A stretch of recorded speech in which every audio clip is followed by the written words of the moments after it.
All right, should we get started? All right.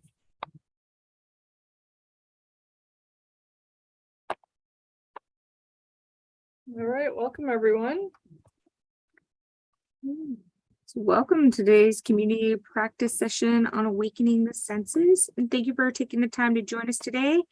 My name is Carly. I'm one of the educators with the long-term care and assisted living professional practice team. And this is my partner. Hi everyone, my name is Serenity and I'm also one of the educators on the long-term care and assisted living professional practice team. It's so great to see everyone today. We're taking attendance today, so please, if you could write into the chat box which home you're joining us from today, and also the number of people you're with.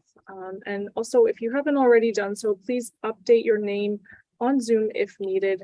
You can click the three little dots on the top right corner of your video to change your name. All right. So if you're joining today as, when you join today, you'll see a pop-up notice there. It says join as panelist, so you can hit that. Also, just a reminder that this webinar is currently being streamed live on our long-term care and assisted living YouTube channel. So when you join the webinar today, you'll receive a prompt to join as a panelist, and that allows you to unmute and turn on your video. So click the button to join in on the conversation. We'd love to see all of your faces, so we'd also encourage you to turn your video on as well. And so by doing this, you're also giving us consent to show your name, image, and your voice or statements that you might have during the live broadcast today, as this session is being recorded. So we can upload it to our YouTube channel and then everyone can watch after. So once you join as a panelist, please don't forget to turn on your camera because we'd love to see your faces. All right, and we encourage participation throughout the session today.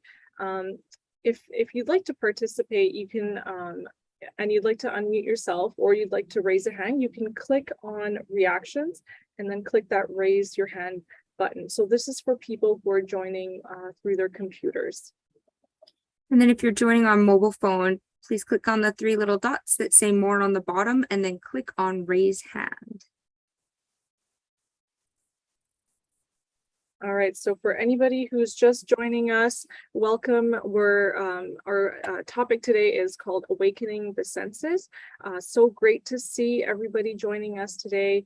We'll just go through a few instructions here again. Once you join, you'll be, there's a button that comes up or a screen that comes up and you can join as panelist.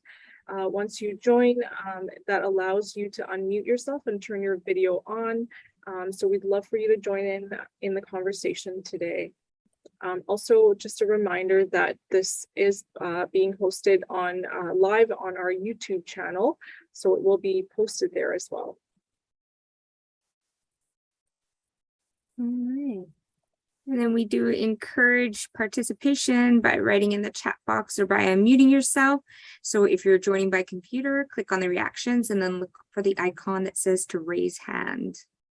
And then just once again, if you're joining by your phone or by your mobile phone, you can click on the three little dots that say more at the bottom. And if you'd like to speak, you can select raise a hand. All right. So we'll just welcome everyone now. It's great to see so many of you join us for our webinar today on awakening the senses. And we'll just pass it along to our long-term care and assisted living director, Christy Clark, to do our land honoring. Thank you, Carly. For those of you I haven't met yet, my name is Christy. I'm the new director of professional practice for this awesome and amazing team in long-term care and assisted living. So today we would like to honor the unceded and shared traditional territories and homelands of the Coast Salish people of the Musqueam, Squamish, and Tsleil-Waututh nations. We're grateful to be able to work, play, and live on these unceded lands. And we know that there are people joining us from other unceded and shared traditional territories and homelands. And I'm going to ask that you put in the chat group where you're from so we can honor those with you today. Thank you. Back to you, Carly. Great. Thank you, Christy. So we'd like to just start off this session by inviting you to participate in a mindfulness activity. We want to connect you to the sensory experience within our homes. So for this activity, we encourage you to type your comments into the chat box as you begin to think about these next questions related to the sensory environment within your care homes. So we want to know, what does the current sensory environment look and feel like in the settings in which you work? What sounds do you frequently hear? What does it smell like? What do you see around the home? And what kind of food or drinks are available? So again, if you even want to close your eyes and follow us along with this, or if you'd like to write in the chat box, we'd love to know how that looks to you. So again, the current sensory environment. So what sounds do you hear? What does it smell like? What do you see around the home? And what kind of food or drinks are available? Let's just take a moment to think about that, and please write it in the chat if you'd like to share.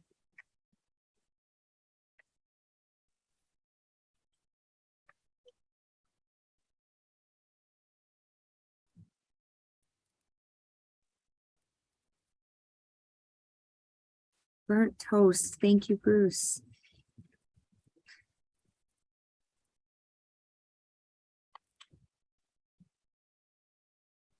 Call bells, music, shiny floors, bright walls, starchy food. Oh, we like laughter and Christmas music. Oh, and vanilla. That's nice. Snow through the window, Christmas decorations. We're feeling very Christmas feel today. That's really lovely. Construction is disturbing. Okay. But baking is lovely. Thanks, Louis Breyer.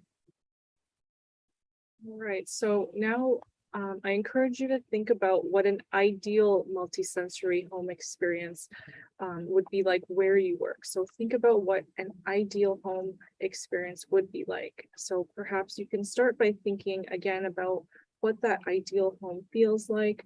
Again, what do you smell? What would you like to see? What would you like to hear? What should a care home feel like to you? So again, you can make some comments into the chat box if you like. As healthcare professionals, really consider what role you play in supporting the sensory environment in assisted living and long-term care homes.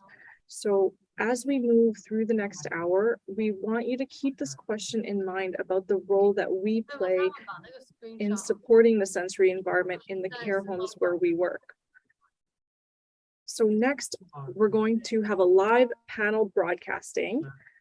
So we'll pass it over to Jill at Banfield. All right. Good afternoon, everybody. Welcome from Banfield. Thank you for coming to the November Community of Practice. My name is Jill, and I'm an occupational therapist, clinical resource therapist with the VCH Long-Term Care and Assisted Living Professional Practice team. And I'm so excited to introduce to you Fiona and Christina as our panelists for today. So I would like to introduce Fiona first. Fiona Lestoria works as the Senior Recreation Therapist as a member of the leadership team at Banfield Pavilion. She's a certified therapeutic recreation specialist with National Council for Therapeutic Recreation certification and has been working in the field of recreation therapy for over 30 years, with predominant experience in long-term care, as well as in assisted living and adult day programs.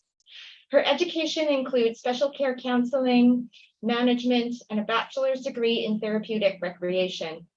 Fiona has experience as an educator providing sessional instruction for a gerontology-based activity worker diploma program. She has conducted research exploring physical environments in dementia care and has experience delivering comprehensive environmental assessments in long-term care. Welcome, Fiona. Thank you for having me, Jill. And here we've got Christina Chen. Christina is a palliative clinical resource nurse with the Vancouver Home Hospice Palliative Care Program. Christina was inspired to pursue nursing as a second career after volunteering at Casey House Hospice in Toronto, while working as a public health researcher. She previously held frontline and leadership roles on the Pender Home Health Team, serving Vancouver's downtown east side, Chinatown, and Strathcona communities. and also worked as a palliative care nurse, providing round-the-clock end-of-life care in people's homes. Christina holds a Bachelor of Science in Nursing and a Master's in Public Health, and is CNA certified in hospice palliative care nursing. She's passionate about getting people to talk more and fear less about end of life, and promoting equitable access to palliative care so that how well you die does not depend on who you are or where you are. Welcome, Christina. Thank you for having me. So I think it would be worthwhile just to jump straight into it. We're here today. The topic of our session is awakening the senses. So what is sensory programming and why is it important? So sensory programming is quite important as it is a non-pharmacological approach, and it offers stimulation or relaxation for individuals with the use of introducing one or more of the five senses. As human beings, we all need some kind of sensory input for optimal brain function. And these approaches have been shown to improve residents and people living with dementia in terms of their responsive behaviors, reduce distress, boredom, and also less negative feelings. So as a recreation therapist, what we do is we start with a needs assessment, and we look at what are the preferences and needs for the resident. And we work with that individual and provide resources that will elicit a meaningful response for them. Thanks. Yeah, from a palliative care perspective, now remember, palliative care isn't so much about dying, but about living well until you die. So balanced sensory stimulation can be a big part of that wellness and quality of life. Sensory input, like you said, Fiona, is such an important part of informing who we are and our sense of self. And so even at the very end of life, we crave the sensory stimulation. Even when we're not able to respond, we can still feel touch. And research has shown now that hearing, we think, is the last sense that stays. And so sensory programming, in a sense, is the main non-pharmacological option that we have to continue to promote comfort at the end of life. We think about soft blankets, hearing favorite music, hearing familiar voices, and touch that is comforting and reassuring, not just, clinical task demanded kind of touching, just touching that helps to comfort somebody. Great. So now that we know what it is, how do we do it? How do we awaken the senses in unique and meaningful ways? So there's a lot to unpack there in terms of senses. And so what we want to think about is the type of sense that we're providing.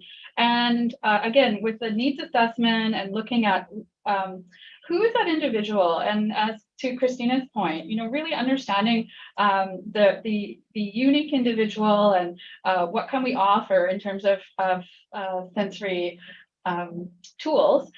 We want to make sure that we're offering the right amount. So for some people, they might be overstimulated, so that might require some calming techniques. And really, we want to create a balance with the sensory stimulus. So we don't want to have sensory overload, and we don't want to have sensory deprivation either. So it's really about looking at the environment. If a resident is at a supportive level, they may not be able to tell us. So we use a lot of observation skills in doing so. And it's very much unique and tailored to the individual. Mm-hmm. Yeah, I couldn't agree more. The importance of making it really person-centered and finding out for them, each individual's unique. What I like isn't going to be what you like. And just want to stress the importance of finding that out early. I think in palliative care, we always encourage people to take a palliative care approach early, because it's really about finding out, who that person is. What do they want? What matters to them, and what they still hope for, so that when they do approach end of life and are less able to talk and express what they need, that we already have an understanding of what it is that would help comfort them in those very final moments. So in many ways, I think, the rec therapy approach aligns very well with the palliative care approach. It's true. And one of the things that we would, as you're describing it, one of the things that we would incorporate it or consider is something called a sensory diet. So that's not in the nutritional sense, but it could be, actually, it could be, because we talk about the sense of taste. But when we think about what is it that that person really loves, what kind of, what's their favorite place to visit? What's their favorite food? That could be sensory diet. Favorite smells. Do they have a particular aversion to anything, right? We want to keep that in mind. But also, when we think of snoozling, for example, we might want to consider what is their favorite color. So creating a bit of a foundation of knowledge around what their sensory diet is very helpful. And what we have here today, we have some resources with us just to demonstrate a few examples of the things that we can provide. So for example, for the sense of touch and for the emotional domain, we have robotic animals. We have this golden retriever here. So if someone had a golden retriever in the past, that might evoke some emotions for them. But anyone who loves animals, they often, quite a few of the residents respond well to that. We also have some doll therapy here, or a doll. And again, I do want to point out that these different modalities, well, doll therapy in particular, is something that a recreation therapist would have the most knowledge to present that to a resident. We also have tools such as aromatherapy. And just keep in mind too, that if you're using particular fragrances, scents, they best to use natural scents, but also to make sure that it's in an area that may not create infringe on anyone who has a sensitivity as well. We have our snoozling cart here, and there's a couple of things that I can point out, and I know some of the sites that are live streaming today will have an example of a snoozling cart. This is here the fiber optic cables, which provides tactile sensory experience. And the residents also quite like the weight of that on their lap. They can change the color as well. And then there's the bubble tube, which is quite delightful and has the a bit of a vibration quality to it as well. So the snoozling was developed in the 1970s and came from the Netherlands. And so those are just a few of the resources. And one thing with the snoozling and multi-sensory environments that are similar to snoozling, it is specifically the snoozling is a non-directional approach, or non-directive rather. So that means that we really want to make sure that the resident themselves is guiding the process, and we are able to support that as they go through the experience. And we also want to make sure that we're not putting too many items in front of people with any kind of sensory programming, not to overstimulate or provide too many overwhelming choices. So really tailoring the choices to what they can manage. So you mentioned a lot of things like, tailoring the stimuli to the senses that they can manage, but what other considerations do we need to think about to successfully engage the senses? I'm glad you asked that question. So with regards to considerations, really important to consider the aging senses. Our senses help us with safety. So for example, our hearing, we're able to perceive where things are coming from. And with regards to aging senses, we have to think of normal aging, but also we have to think of how, what the brain etiology is for someone who has dementia. And so, for example, as we're dealing with people with complex care needs, for movement, their balance may be an issue.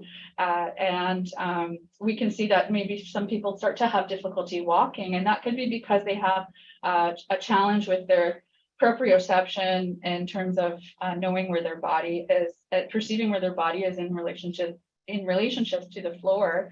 Also, with regards to tactile sense, some people may have more damaged sense of touch, the receptors in the hands, and those receptors may also shrink. So those are some things to consider.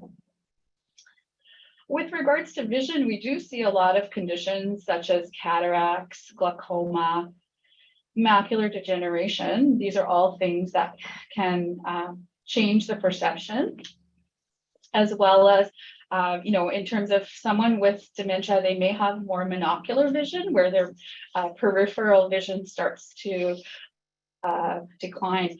And for that reason too, we want to think about approaching people from the front and not from behind for all of those reasons. With the hearing, and in terms of the hearing, sound sensitivity becomes an issue. So again, that's the overstimulus and considerations there. With the taste and smell, that's very much combined. And one thing to note about the sense of smell, which is interesting, is the fact that as people age, they may produce less mucus in their nose. And in order to smell things, we do need to have that, the mucus helps to hold the smell within the nasal cavity. So those are all some things to consider as we are introducing sensory. That's so interesting. I learned so much just now. Yeah, so and also in terms of that sensory balance, I really want to emphasize that. And I think that's a really big take home for today, is that fact that we want to make sure that we're balancing stimulus with relaxation, and also really looking and identifying what is it that the people whom you serve need. What is it that is what is happening in the environment? Take a look at the people whom you serve and identify. If the radio and the television is on at the same time and a resident is banging on the table or covering their ears, maybe that's an indication that it's too much for them, too much stimulus. Again, very fascinating information, but just want to go back a little bit to first to the aging senses. Very interesting sort of physiological explanation you provided that I previously didn't know the details of. But as you were talking about that, I just couldn't help and think about loss. Sensory processing is such an essential part of being human. What we hear, what we see informs us that we're conscious and alive. And as people lose their sensory abilities, people might feel like they're losing their sense of self. They might feel like they're losing their autonomy, or for some meaning in their life if they're not able to enjoy the things that they used to enjoy. So I feel like we need to acknowledge that loss, and at the same time work to maintain or enhance the senses that they do have, and look at what it looks like in terms of enhancing their quality of life. And I think the balance piece that you speak to is so important. Knowing what they have lost, what do they have, what's a balanced way of presenting just the right amount of sensory stimulation so that their day-to-day is a pleasant experience. And just want to stress the important, I think we've said this a few times now, understanding what somebody likes and dislikes. And to maybe further the point, it's not necessarily just about individual preferences, but we kind of have to keep in mind too, certain sensory experiences might trigger a memory for somebody that can be traumatic. And again, right, in the context of aging, losing your functional abilities, we're working with folks who are becoming more dependent, and maybe feel like they're in a more vulnerable position. And so if we end up, touching people in places they're uncomfortable or triggers really traumatic memories for them, if we don't know that, we run the risk of re-traumatizing somebody. So just, so important to know what an individual's preference or need to feel safe is. Yeah, and I'm glad that you're mentioning trauma-informed practice, because it's something we all really need to consider. Has that resident had any kind of form of abuse, whether it was physical or sexual? We do need to try to get that information as much as possible. Has that person gone through war? I think of my grandmother has been through 2 world wars, and I remember her, when she'd hear a loud sound, she would jump. And I know that was attributed to her experience hearing bombs going off in her lifetime. So these are all things we have to consider, and the triggers. So if we pay close attention, we can really make a difference. Right. Okay.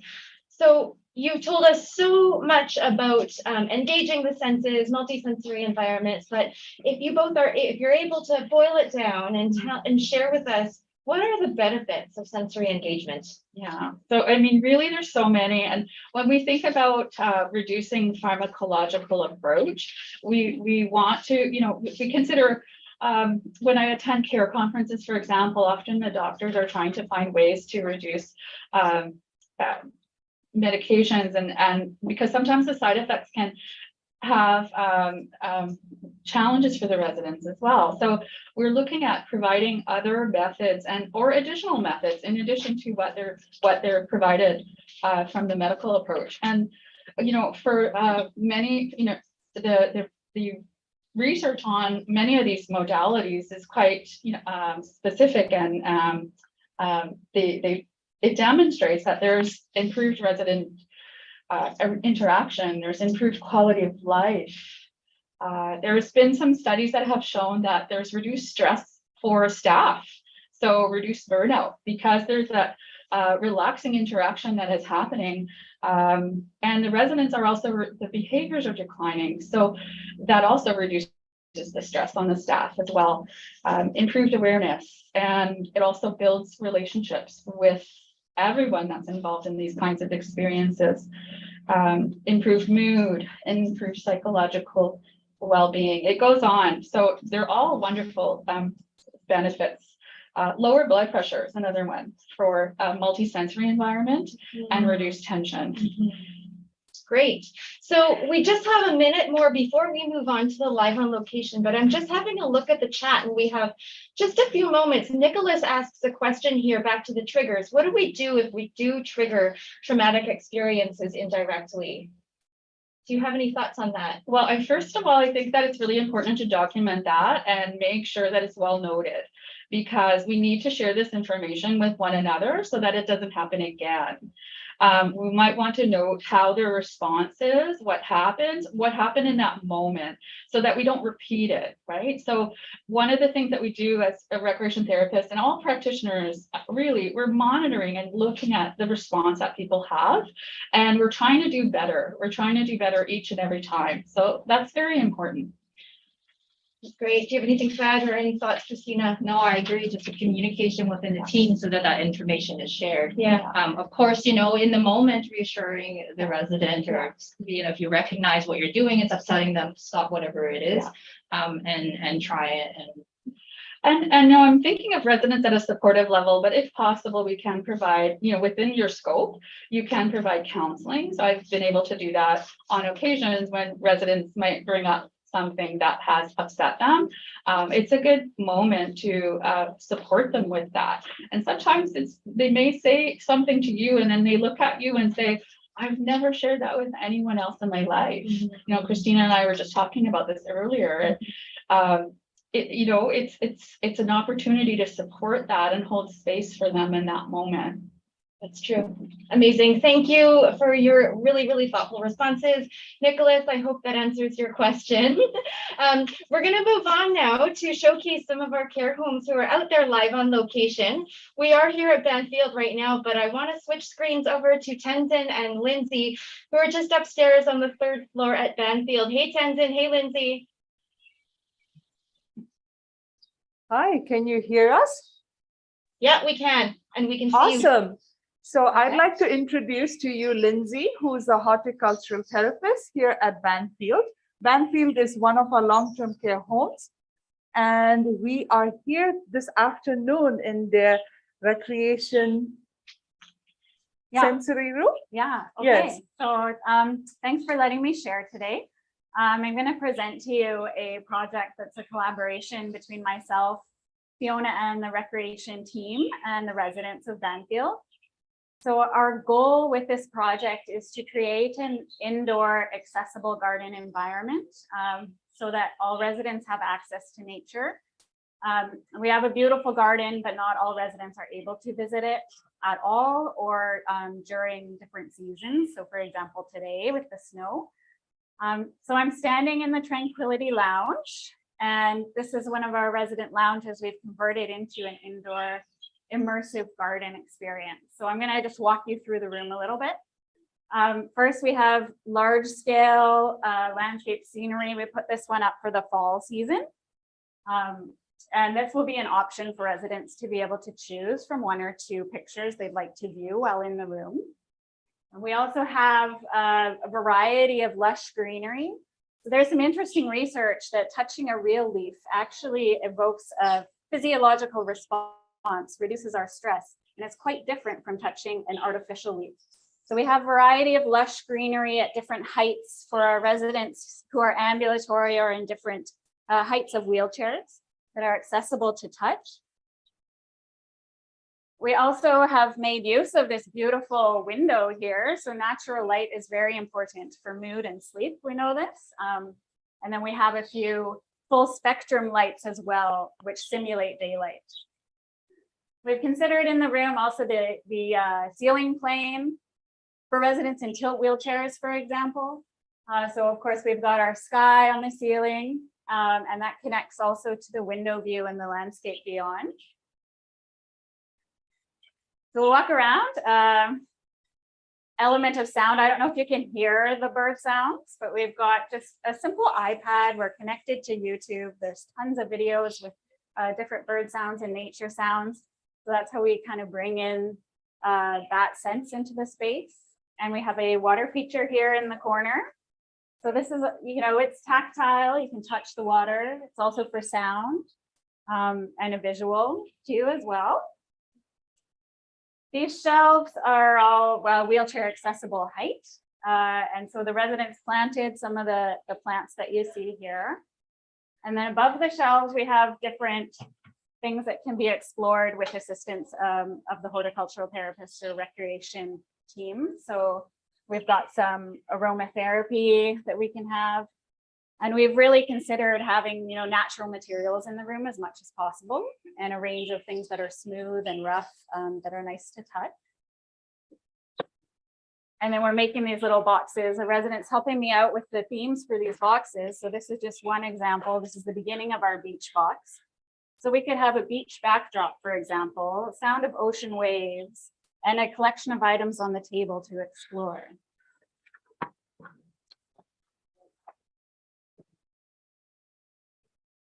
So I'll just bring you over here to our SMILE cart. This is stands for Sensory Mobile Immersive Landscape Experience.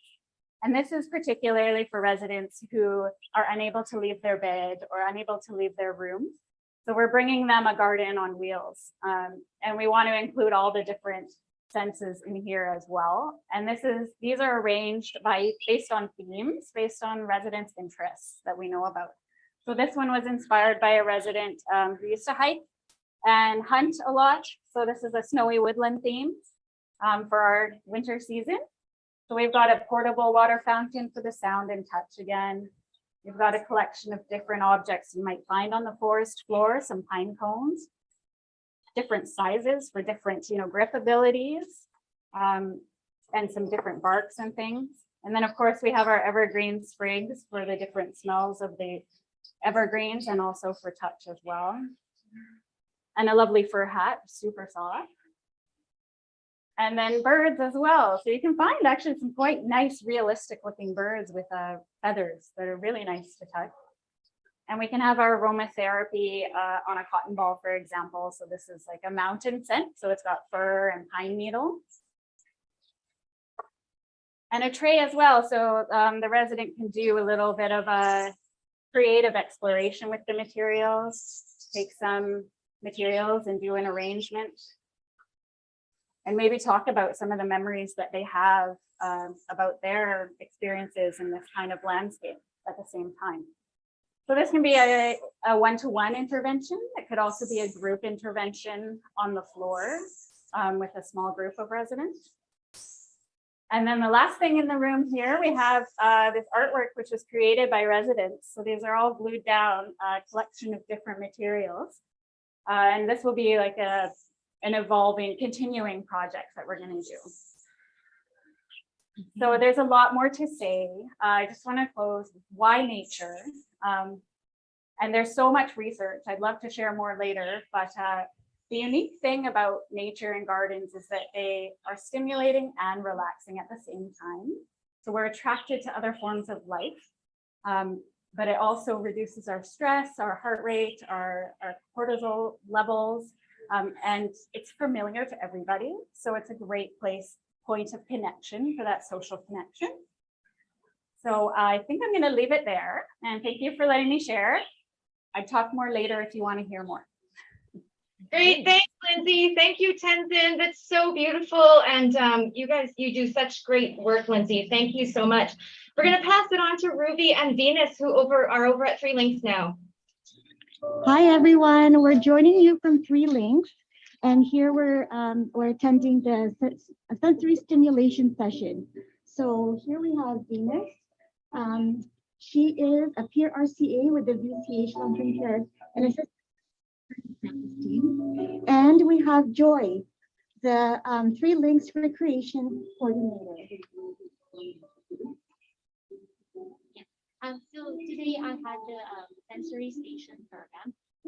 Our sensory station program, it was developed quite a few years back. So we've had this program for quite a while. It basically contains our sensory card equipment, which changes colors, there's fiber optics that residents can actually touch, and eventually they kind of get warmer. It kind of helps residents to kind of feel more anxious. It kind of helps. Sorry, Ruby and Joy, we're just having a hard time hearing you both speak.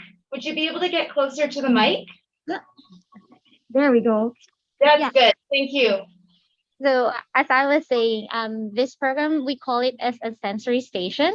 The sensory station consists of equipment such as the one that you're seeing right now on the screen. We have this fiber optic that changes colors. It's like those strands of light. Sometimes we ask the residents to touch it because eventually this one becomes warmer. It also helps residents to kind of relax and distress. The sensory station also composed of a aromatherapy. We have we infuse some essential oil, so then residents can have that sense of relaxation. We also involve visual, which we show different sceneries. As you can see on our projector, we do seasonal background with some music on it. And yeah, we also implement hand massage during this program. So it basically contains a lot of things that involve sensory stimulation. We usually run this program about 2 to 3 times a week on all the units here at our building. And yeah, we've had this for so long, and it's been a good way to help residents relax. And residents who become anxious helps relax as well. So yeah, this is basically it. And yeah, Great. Thank you. So we have 8 residents here attending the session right now. We're trying to be as quiet as possible. So what you can smell is lavender in the air, and there is light on the ceiling as well. Thank you. I can imagine just how peaceful and calming it is in there right now. Thanks for sharing, Joy, and good job with all your hard work. Thank you. All right, so we're going to pass it away across the water by one ferry to Bruce over at Christensen Village in Gibsons.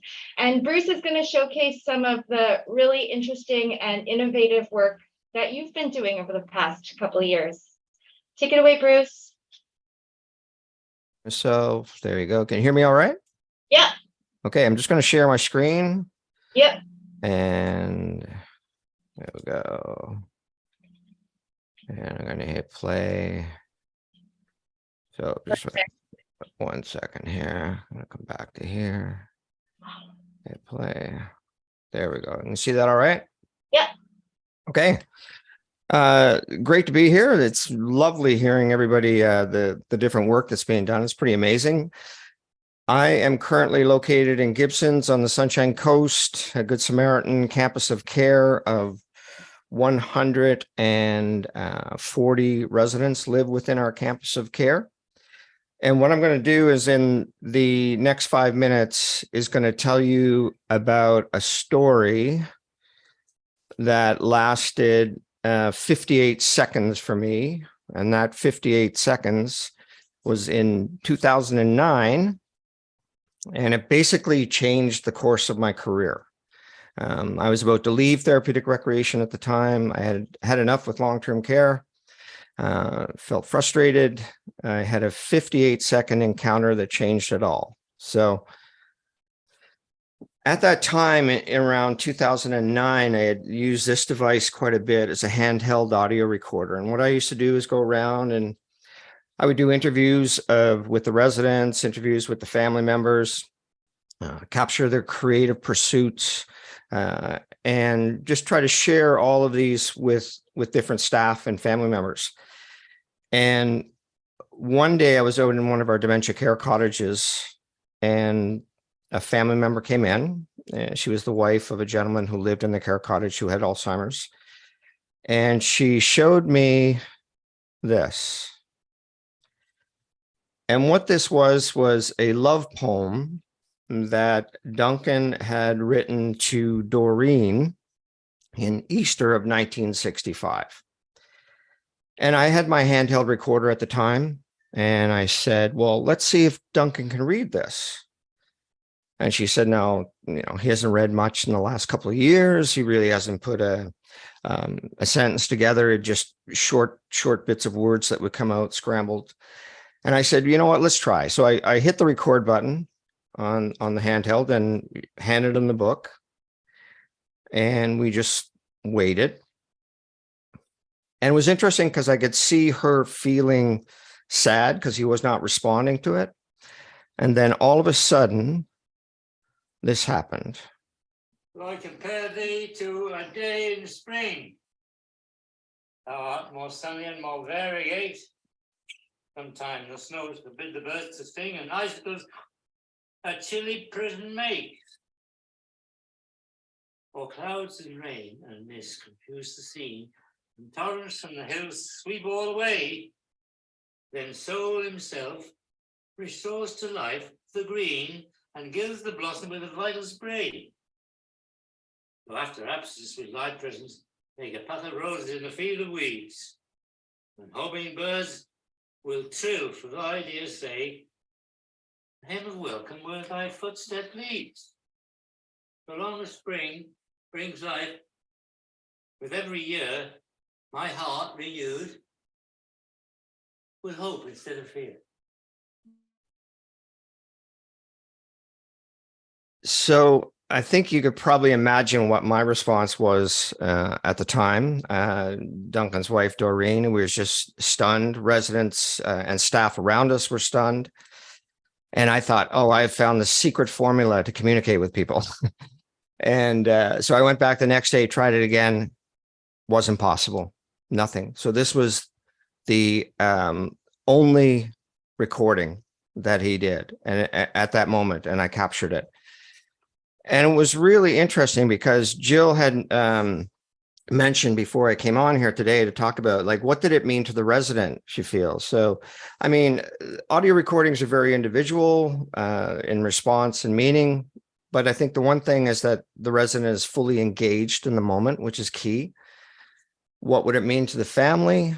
It's a powerful moment because in this particular case, it's a really unexpected response and a cherished, obviously, voice recording. The experience for the resident participating in this, I feel, it obviously varies depending on the resident when we do audio recordings. And with Duncan, my inference, say at the time of this, was he actually probably perceived this as not very special because he was probably just feeling, hey, this is what I do, right? It was all very, very normal to him. But for the rest of us, it was a magical moment. Other accomplishments, people feel joy, pride, and that sense of accomplishment and in the recording. And I'll just close by saying that, this participation, this activity, if we think about it, trying to reduce responsive behaviors, this type of activity is not about reducing response behaviors by providing, say, a diversionary activity at the time, which is needed at many different times. It's really about being creatively engaged in an audio recording process and creating something of value. So that happened 13 years ago. Since that point, this recording has built, as a result of it, built relationships and partnerships with health authority, arts, education facilities, has resulted in us over that span raising over $1 million in grant money. And yeah, just podcasts and a wide range of projects. So just in closing, I'll show you, I believe there's a picture. This is Duncan and Doreen about 60 years ago. Travelers, adventurers, photographers, mountain climbers. And this was taken just at about the time when they were together. So, all right. Thanks, Bruce. You're very welcome. Thank you. The tissues, anyone? Okay, we don't have any in here. Thank you, Bruce. Good job. Please share with us any more of this work that you are doing, because I know you've got many projects on the go, okay? Keep in touch with us. Thanks, Bruce. All right, so we're going to pass it on to Gurley now, who's going to showcase some work that's being done at Lakeview Care Center. Hey, Gurley. Hello, everybody. I'm Gurley Dyer. I am one of the educators for the long-term care and assisted living professional practice team. So I'm highlighting Lakeview Care Center in Vancouver, BC. They have a dedicated sensorial room for their persons in care. The room is decorated with waterfall lights, a fireplace, and projected sceneries. They have a snoozling cart, as well as various objects that they tailor to awaken the senses of the person in care. Calming music and aromatherapy are used as and when indicated, depending on the person who is in the room. So not all persons in care are able to go to the room, and in those instances, this snoozling cart is brought to them.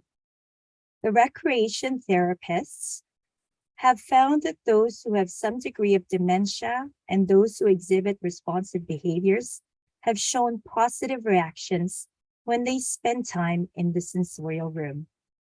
For example, a person who is usually verbal, calls out, or is restless tend to react with oohs and ahs as they come into the room, and within a few minutes, they are calm and quiet in the environment. Here's a look at Lakeview Care Center's sensorial room.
Thank you. Back to you, Jill.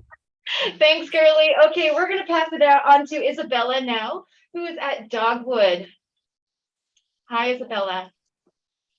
Hello, everybody. Can you hear me okay? Yes. Yes. We Okay. can. Yeah. Okay. Okay. Yeah. Good afternoon, everybody. My name is Isabella, and I'm also a recreation therapist here at Dogwood Lodge Long-Term Care, located in South Vancouver. And I'm here today to talk to you a little bit about how we've been using virtual reality, or as we're calling VR, as a multi-sensory therapy with our residents at Dogwood. And this is a Vancouver Coastal Health research study that is in collaboration with the UBC IDEA Lab, and IDEA stands for Innovation in Dementia and Aging. So the purpose of this research study is to understand the facilitators and barriers to implementing VR in long-term care, as well as understanding the experiences of staff and residents. And I'm involved because Dogwood is one of the care homes that has been selected to participate in this study. So the first thing that we're going to look at is we're just going to show you a brief video of when virtual reality was first introduced to the staff and residents of Dogwood. Barriers to implementing VR in long-term care, as well as understanding the experiences of staff and residents. And I'm involved because Dogwood is one of the care homes that has been selected to participate in this study. So the first thing we're going to look at is we're just going to show you a brief video of when virtual reality. Oh my God, it seems I'm there. Wow. Okay, Maybe. Yeah, isn't that nice? this is so cool. Very calming. I don't know, it just looks really real. Ah, you will love it.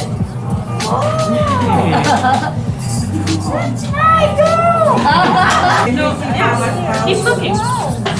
Look around. Turn your head. Yeah, isn't that nice? You hear them whooping. Look at that.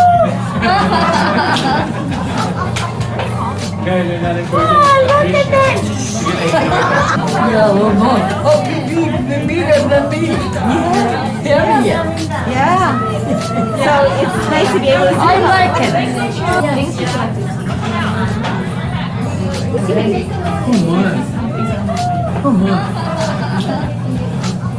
This is very soothing, right? Very relaxing. You guys are having fun doing this, aren't you? You'll have fun too with us. Oh, I will. It sounded like it was.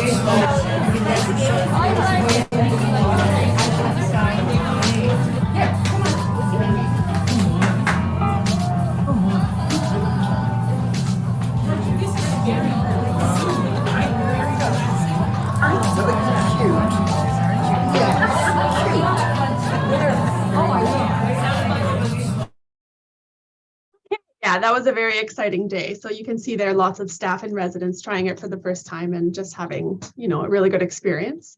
So what exactly is virtual reality? Well, it uses a computer technology to create a 360-degree simulated experience that is accessed by wearing a headset. So I have one here. And so you basically just put on a pair of goggles and you're instantly transported into an immersive landscape where the opportunities for experiences are just endless. Every VR experience also features sound or music or narration, which makes the experience even more engaging and multisensory. And then some other ideas to engage the senses while using VR, such as smell or touch, might include the use of aromatherapy as suggested by Lindsay and Fiona previously, or even, stuffed animals, the robotic dog, or putting a wool blanket across the resident's lap. And, it could create the effect of, petting a soft animal that they're already seeing within the goggles. So how is VR facilitated? Well, it can be done in small groups or it can be done one-on-one with the resident, and the facilitator, such as a recreation therapist, would use the tablet to select the experiences that are going to appear within the resident's headset.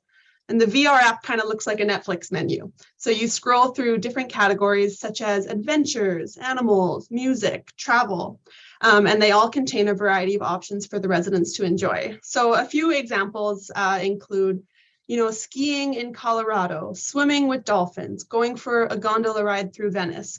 There's hundreds of options, and there's really something for everyone. And so far, the most popular videos and experiences among the residents at Dogwood are the playing with farm animals, laughing with babies, and climbing Mount Everest. And there's also a really cool Google Maps component where you can punch in any address or location around the world, just like Google Maps, and you'll be instantly transported there within the headset. So this feature has allowed some of our residents to travel back to their childhood home or to travel to places that they never had the chance to visit. So I've really loved watching my residents' positive reactions to the VR experiences. I've seen them smiling, laughing, pointing, and even reaching out in front of them as if they're, gently stroking an animal that's sitting right in front of them. And it just proves how real the experience feels for them. And I've also learned how meaningful and therapeutic these experiences can be for people. VR offers residents an opportunity to step outside of the four walls of their care home and experience something that maybe they never got to do, check an item off their bucket list, or even revisit a place or a memory that was incredibly special to them. So yeah, I just want to thank you all for listening and learning a little bit about VR therapy, and we're excited to share some more findings with you in the future. Awesome. Thank you, Isabella. I just want to say thank you to Banfield, Three Links, Christensen Village, Lakeview Care Center, Dogwood Lodge. This is so uplifting. It's so great for everybody to be able to come together in one place and share all the really neat, amazing, and creative and innovative projects that are taking place. Now, before we move on into our closing remarks, we want to share a video with everybody else here to showcase some yet even more works that some of our other care homes have, things that they're up to right now.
Just bear with us for a moment.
Welcome. We have a limited space, 3 to 4. I think 4 is a bit too much, but 3 or 1 different people. So the way we select is who needs it most.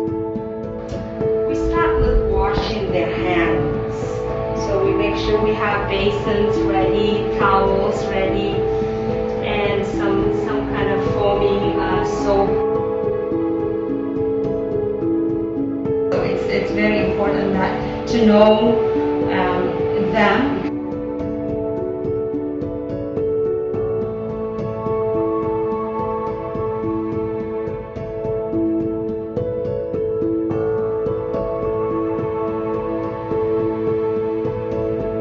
One setting, I can see that it does help with the responsive behavior, because you're one-to-one talking to them gently at their level. But if you're doing it in a group, I don't think it will help. But one-to-one, I think it really does help, because they can be alone and with you, and they can see the lights or reflecting, or can smell something. That will help them to calm down.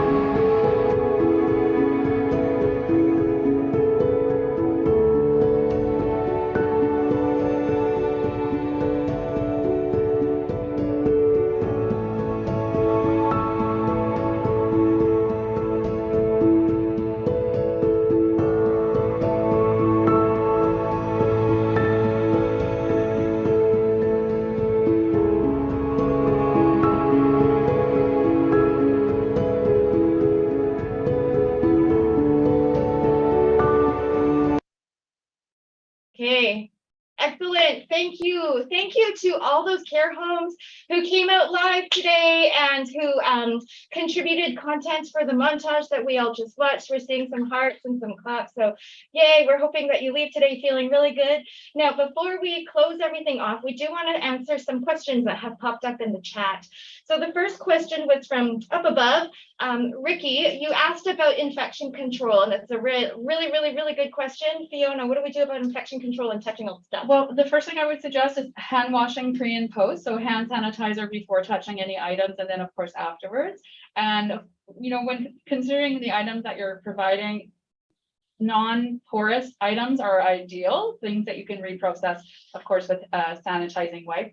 But sometimes that's not the case. With some items, you can make sure that they have their own item. So for example, a doll therapy, it would be ideal for each person to have their own doll. That's where we need more funding, right? So and for the robotic animals as well, ideally. But that's the best I can offer in terms of infection control. Great. Okay. And then I see that Cole up in Bella Coola, you've got a question about funding and how do we get funding to buy all these amazing things? Any thoughts? Yeah, well, there are various grants that you can apply for. It's really important that you demonstrate, the need, and we know that this is very important. So, one example would be the New Horizons grant for seniors. That's one possibility. But I really encourage you to take a look and, also speak to your managers as well, and they might be able to put a request in for some funding based on your need at your various sites. Okay. All right.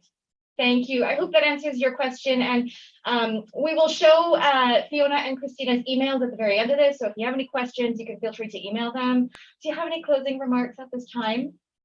Yeah, and in terms of the core values, one of the core values for Vancouver Coastal Health is that we strive for better results. And, really that's why we're here today. We're here to encourage you to get creative and think outside of the box and find new solutions that we can choose to introduce sensory programming within your home environment, and think about those experiences that you can offer, and also take a good look at your environments and what can you do to contribute to making changes for the people whom we serve.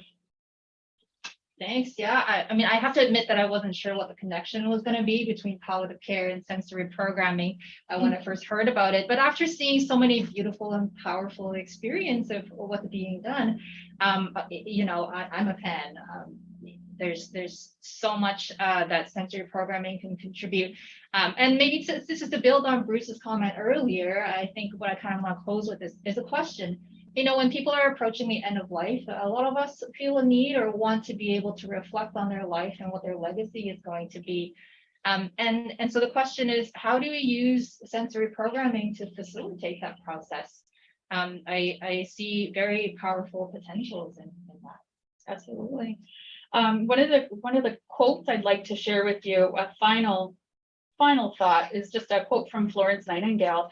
And she once wrote that healing and maintaining wholeness requires that we attend to all aspects of the person's environment.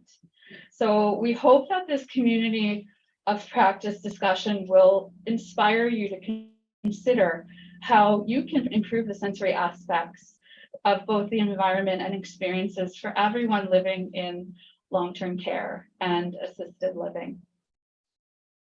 That's great. Thank you, Christina. Thank you, Fiona. Thank you to everyone who participated today. I hope you have a great day.